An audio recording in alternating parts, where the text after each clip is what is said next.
जैसा कि आप लोग मेरे हाथ में 2 घड़ियाँ देख सकते हैं। एक घड़ी है जो ये मुझे मेरा वक़्त बताती है और दूसरी घड़ी की बात करें तो ये मुझे मेरी औकात बताती है। औकात की बात इसलिए कर रहा हूँ कि मैं इस वक़्त एक ऐसे मुल्क के अंदर रह रहा हूँ, पाकिस्तान के अंदर रह रहा हूँ कि जिसकी करेंसी की वैल्यू इस हद तक डिग्रेड हो चुकी है, इस हद तक गिर चुकी है कि 1 यूएस डॉलर जो है वो ₹270 के बराबर कंसीडर किया जाता है। अगर हम इसी इसी करेंसी की हिस्टोरिकल अप्रोच की बात करें, जब 1947 के अंदर पाकिस्तान और भारत एक अलहदा स्टेट्स के तौर पर मर्ज होते हैं, तो वहाँ पर उस वक़्त जो 1 यूएस डॉलर था, 2 से 3 रुपीज़ के बराबर कंसीडर किया जाता है। अब ये जो इतना बड़ा गैप है 2 से 3 रुपीज़ और 270 रुपीज़ के दरमियान का गैप है, इसकी वजूहात की बात करें तो वो एक इकोनॉमिक स्ट्रक्चर है, इकोनॉमिक डेवलपमेंट है जो उसकी ज़िम्मेदार है, जो उन्होंने की, बट वी डिड नॉट। तो ये वो तमाम वजूहात हैं जिसको हम एक अलहदा वीडियो में भी डिस्कस कर सकते हैं। अगर हम पॉवर्टी इंडेक्स की बात करें तो 2023 के टाइम पीरियड के अंदर पाकिस्तान में जो 23 करोड़ आबादी पाई जाती है, इसमें मल्टी डायमेंशनल पॉवर्टी इंडेक्स के मुताबिक 51% लोग जो हैं वो पॉवर्टी की ज़िंदगी गुज़ार रहे हैं। अब सवाल ये आता है कि पॉवर्टी क्या है? गुर्बत क्या है? अब इसकी मैं एग्ज़ाम्पल दे के एक अच्छी-सी वज़ाहत दूँगा आपको कि एक आम आदमी है जो 25 से 30 हज़ार रुपए 1 मंथ का कमाता है। अब इस इन्फ्लेटेड सोसाइटी के अंदर उसको सर्वाइव करने के लिए 50 टू 60,000 खर्च करने पड़ते हैं। अगर वो इतने खर्च नहीं करता तो वो सर्वाइव नहीं करता है, बेसिक नीड नहीं उसकी पूरी होती। अब वो जो 50 टू 60 से 25 टू 30 के दरमियान का जो गैप है, ये है वो इन्फ्लेशन जो उसको इस इन्फ्लेटेड सोसाइटी के अंदर फेस करनी पड़ती है। अब यही वो लोग होते हैं जो पॉवर्टी लाइन से भी नीचे की ज़िंदगी गुज़ार रहे होते हैं। अगर हम पाकिस्तान के मिसाइल की बात करें, तो जब भी हमें कमोडिटी क्राइसिस का सामना करना पड़ता है, जब भी हमें प्रोडक्ट्स जो हमारी बेसिक नीड्स हैं, उनमें हमें कमी का सामना करना पड़ता है, तो सबसे बड़ा जो मसला आता है, वो हमें गंदम का मसला का सामना करना पड़ता है। हमारा इस टाइम भी बात करें तो लोग आटे की क्राइसिस का शिकार हैं। लोगों को बेसिक नीड जो है हर घर की आटा जो है, वो हर घर की बेसिक कमोडिटी कंसीडर किया जाता है। इसकी वजूहात क्या हैं? तो लोग क्वेश्चन करते हैं कि पाकिस्तान एक ऐसा कंट्री है जिसकी 20% जीडीपी जो है, वो एग्रीकल्चर सेक्टर से सपोर्टेड है। अगर हम किसी पॉपुलेशन की बात करें तो 60% पॉपुलेशन जो है वो एग्रीकल्चर के सपोर्ट से अपना लिवलीहुड कमा रही है। अब वजूहात क्या हैं कि हम ऐसा सबसे बड़ा एग्रीकल्चर लैंड होने के नाते भी हम अपनी जो बेसिक नीड है गंदम जो हमारी प्रोडक्शन है, सबसे बड़ी प्रोडक्शन है, वो भी हम अपने लोगों को as per the users provide नहीं कर पा रहे। तो उसकी वजूहात की बात करेंगे एग्रीकल्चर इंडेक्स के कुछ डिजिट्स के मुताबिक, तो एग्रीकल्चर इंडेक्स जो है उसके डिजिट्स बताते हैं कि जो पाकिस्तान की पर एनुअल यूसेज है व्हीट की, वो 28 मिलियन टन्स है और इसकी अगर प्रोडक्शन की बात करें तो वो 26 मिलियन टन्स है। अब जो 2 मिलियन का गैप है, 2 मिलियन टन्स का गैप, वो हमें इम्पोर्ट करना पड़ता है अपने फॉरेन रिज़र्व के ज़रिए। Either we are going to import from Russia, from Bangladesh, from China और either we are going to import from any other south Asian country. तो ये हम पे डिपेंड करता है और हमारे फॉरेन रिज़र्व पे डिपेंड करता है। अच्छा, तो बात ये होती है कि ये जो 2 मिलियन का गैप हमें कमी का सामना करना पड़ता है और हमारी एक एग्रीकल्चर कंट्री है, फिर भी हमें ये शॉर्टेजेस का सामना करना पड़ता है। तो इसके रीज़न्स क्या हैं? इसका रिस्पॉन्सिबल कौन है?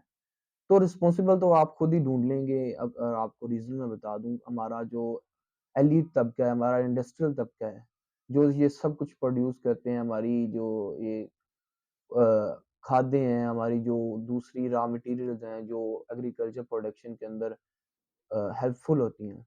तो हम 2021 के डिजिट्स की बात करें तो 2021 के अंदर जो एक डीएपी खाद की बोरी थी वो एक किसान 4 से 5 हज़ार में खरीदता था। और अगर हम रीसेंट टाइम्स की बात करें तो यही डीएपी खाद की बोरी एक किसान 10 से 12 हज़ार की खरीद रहा है। अब जो ये गैप है, तो ये जो इन्फ्लेटेड गैप है, अब ये गैप है जो किसान को इस काबिल नहीं बना रहा कि वो ज़्यादा से ज़्यादा प्रोडक्शन हासिल कर सके। एक किसान के अंदर इतनी वुकत ही नहीं है कि वो 12,000 की एक बोरी खरीद सके और दूसरे जो रॉ मटेरियल्स हैं, उसमें भी 50 टू 60% एक इन्फ्लेशन आई हुई है।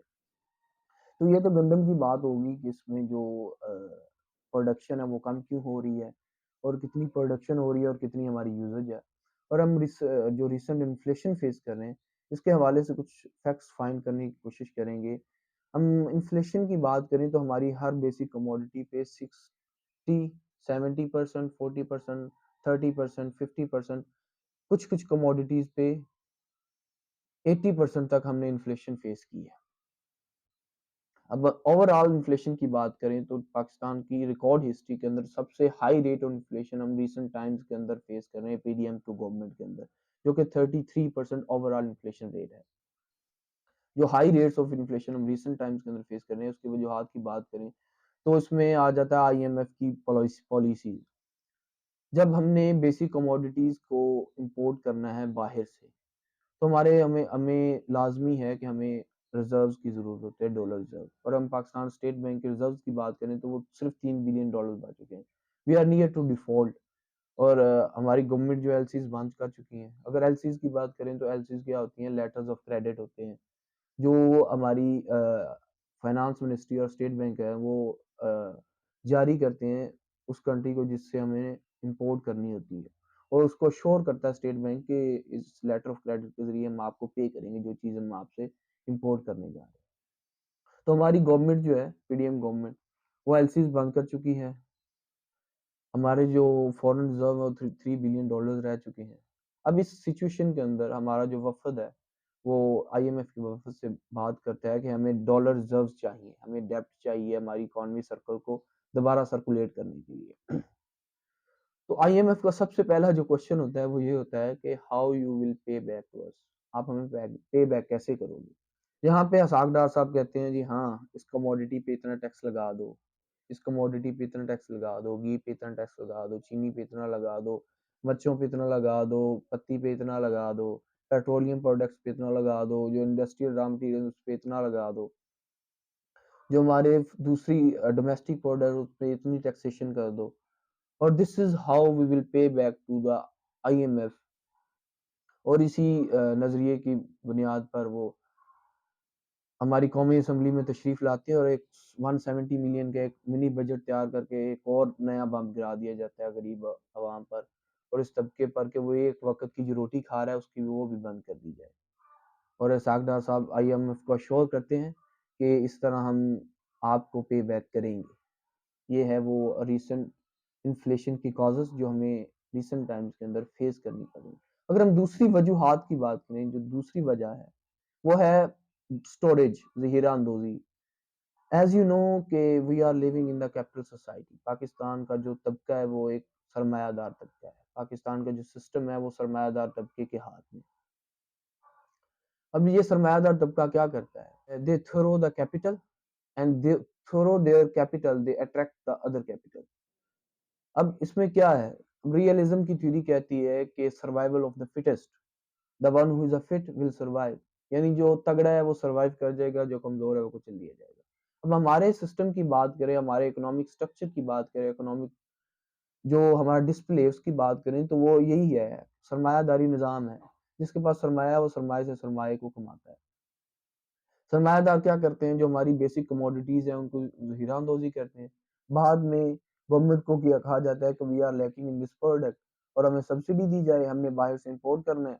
और इंपोर्ट कुछ नहीं करते। उसके बाद वो जो हमारा अपना हीरा किया हुआ प्रोडक्ट उसको बाहर निकाल के इन्फ्लेटेड प्राइस पे हमें मार्केट में स्प्रेड कर दिया जाता है। अगर हम इसकी एग्जांपल की बात करें तो आपके पास बहुत सी एग्जांपल आपको मिल जाएंगे। 2021 की बात करो, जो शुगर स्कैंडल सामने आया तो उसकी रिपोर्ट्स क्या बताती हैं?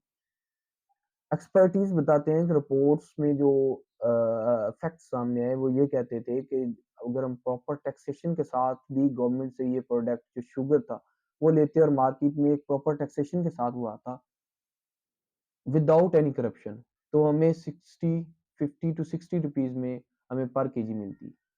लेकिन क्या हुआ, हमारे जो कैपिटल तबका था, अ, हमारा सरमायादार तबका, उन्होंने कहा जी we are lacking in sugar product, हमें सब्सिडी दो। गवर्नमेंट से कहा तो हमने बाहर से इंपोर्ट करनी है, इंपोर्ट नहीं की। बाद में वही जो हमारा हीरा किया हुआ अपना जो प्रोडक्ट था उसको बाहर निकाला, इन्फ्लेटेड प्राइस पे हमें दिया। और हमने देखा कि हमें वो चीनी जो थी, जो हमें 50 to 60% रुपीज़ में मिलनी थी, वो हमने खरीदी। हमने 90 रुपीज़ में भी खरीदी, हमने 100 में भी खरीदी, 110 में भी, 120 में भी खरीदी। लेकिन इसके अब बात आती है कि ज़िम्मेदार कौन है? Who is going to be responsible of all this catastrophe? अब ज़िम्मेदार लोग तो आपके सामने हैं। आपको पता है कि कुछ अरसे के अंदर जब एक बंदे के रिज़र्व जो हैं, वो ज़ीरो हैं और कुछ ही अरसे के अंदर, कुछ ही सालों के अंदर उसके रिज़र्व 1200 करोड़ तक पहुँच जाते हैं। Who is going to be responsible for this? You know. अब बात आती है सॉल्यूशन की। जब हम सॉल्यूशन की बात करते हैं और गवर्नमेंट से इस तमाम कैटास्ट्रोफ का जवाब माँगते हैं, तो वो कहती है, हाँ, we are not the people who are facing the high rates of inflation. There are other countries in European, in American region who are facing the high rates of inflation. वो हमें यूरोप की मिसाल देते हैं कि Europe भी इस time high rates of inflation face कर रहा है। उधर भी गैस के क्राइसिस हैं। तो उनसे सवाल किया जाए कि यूरोप जो कंट्री है ना, वो अपने एक कॉमन मैन को, एक वर्किंग क्लास को, या अमेरिका की बात करें तो वो 10 से $15 पर आवर पे करता है। आप क्या एक कॉमन मैन को पे करते हैं? क्या पे करते हैं आप 10 से 20 पर आवर? नहीं पे करते। आप तो 25 से 30 हज़ार रुपए उसे देते हैं, जो उसकी बच्चों की तालीम पे भी नहीं मुकम्मल खर्च हो पाता। तो ये है जो आप पे करते हैं और ये वो जो खुद वो पे करते हैं। तो काइंडली ये कंपैरिज़न बनता नहीं है, जो आप करते हैं। यहाँ पे हेगल भी कहता है ना कि जब आपका सिस्टम क्रैश कर जाता है, जब आप सवाल उठते हैं, तो आप एक नई एंटरटेनमेंट ले आते हैं लोगों को, जो बाशऊर तबका है, उसको उस एंटरटेनमेंट में लगा दिया जाता है कि आप एंटरटेन हो, आपका सिस्टम से क्या ताल्लुक? तो वहाँ पे अब यही है ना, जब फिर हम क्वेश्चन पूछने का वक़्त होता है, तो पीएसएल लॉन्च कर दिया जाता है और लोगों को कहा जाता है कि जाओ आप पीएसएल देखो, आपका मुल्क के हालात से, मुल्क के कैटास्ट्रोफ से क्या ताल्लुक है? छोड़ो इन बातों को, सॉल्यूशन की बात कौन करेगा? क्योंकि सॉल्यूशन तो हमने करना ही नहीं। क्योंकि सॉल्यूशन हो जाएगा, मिल जाएगा तो जो एलीट तबके का, जो इस अशराफिया का मफाद है, वो तो कहीं पे पीछे रह जाएगा। जब हल निकल आएगा तमाम मसाइल का, हल नहीं चाहते हैं। हल की बात करें भी तो as per expertise, as per my own opinion, as per the opinion of the international experts, जो हल है पाकिस्तान के तमाम मसाइल का, जो रिसेंट इन्फ्लेशन फेस कर रहे हैं, रिसेंट पॉलिटिकल इंस्टेबिलिटी फेस कर रहे हैं, इकोनॉमिक स्ट्रक्चर में जो हम लॉस फेस कर रहे हैं, ये तमाम का सॉल्यूशन है वो पॉलिटिकल स्टेबिलिटी। हमारा जो सियासी इस्तेहकाम है ना, वो इन तमाम मसाइल का हल हो सकता है। किसी भी कंट्री की जो इकोनॉमिक स्टेबिलिटी होती है, उसके पीछे जो सबसे बड़ा जो सपोर्टेज होती है, जो सबसे पहले पीछे बड़ी ब्रिज होती है, वो उसकी एक पॉलिटिकल स्टेबिलिटी कंसीडर की जाती है। पाकिस्तान जब तक पॉलिटिकल स्टेबल नहीं होगा, तब तक कोई भी कंट्री इसको डेब्ट नहीं देगा। कोई भी फॉरेन इन्वेस्टर के यहाँ आके इन्वेस्ट नहीं करेगा, कोई भी फॉरेन कंपनी इन्वेस्टमेंट नहीं करेगी। जब इन्वेस्टमेंट नहीं करेगी, तो कोई भी फॉरेन कंपनी यहाँ पे इस काबिल नहीं हो सकेगी कि यहाँ पे एम्प्लॉयमेंट क्रिएट की जाए और जो अनएम्प्लॉयड तबका है उसको रोज़गार मुहैया किया जाए। तो एज़ पर माय ओपिनियन, जो पॉलिटिकल स्टेबिलिटी है हमारी कंट्री की, वो हमारी इकोनॉमिक स्टेबिलिटी से बहुत ज़्यादा रिलेट करती है। हमें पॉलिटिकली स्टेबल होना चाहिए और पॉलिटिकल स्टेबिलिटी के लिए हमारा जो वोट है ना, इसका जो बेहतरीन हकदार है, वो उसी को ही जाना